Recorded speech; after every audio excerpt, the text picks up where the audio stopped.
makakita ng katotohanan. Ang mga Hudyo ay hindi nanalig sa sinabi ng Panginoong Hesus na ang kanyang laban ay tunay na pagkain na makakain at ang kanyang dugo ay tunay na inumin na maiinom. Sinabi nila, mahirap ang pananalitang ito. Sino ang may kayang makinig nito?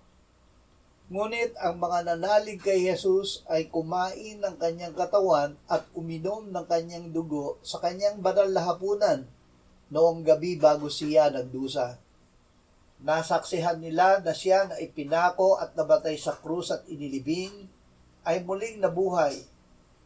Nakita nila siya na umaakyat sa langit na kinaroroonan niya ng una sa piling ng Ama. Ito ay dahil sila ay naniwala sa salita niya na espiritu at buhay na inilagak sa kanilang puso ng Espiritu Santo.